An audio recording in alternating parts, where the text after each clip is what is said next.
कोई व्यक्ति दूसरे का अपमान क्यों करता है? क्या आपने कभी विचार किया है? वैसे तो हम भी बिना कारणों के बहुतों का अपमान करते हैं।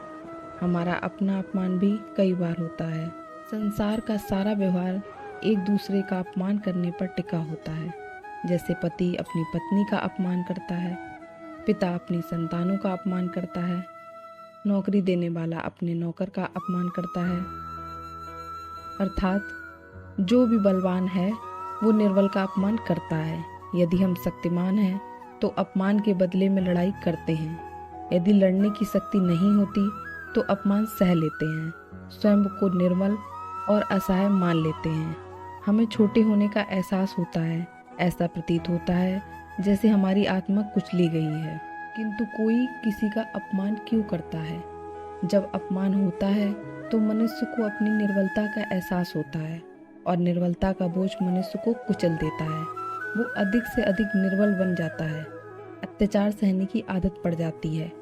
आत्मविश्वास का नाश हो जाता है और जब आत्मविश्वास नहीं होता है तो मनुष्य शराब और जुए जैसे व्यसनों में सुख ढूंढता है, मन से रोगी बन जाता है।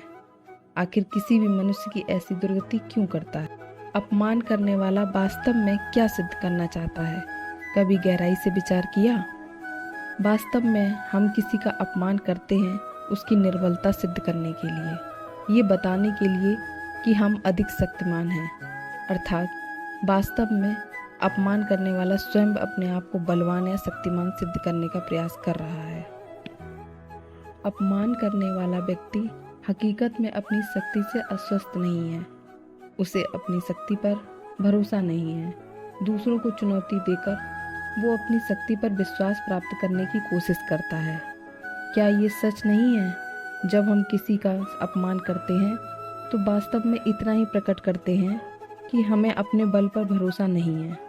हमें संसार एक अवरुद्ध संघर्ष प्रतीत होता है, कभी ना रुकने वाली एक जंग सी दिखाई पड़ती है।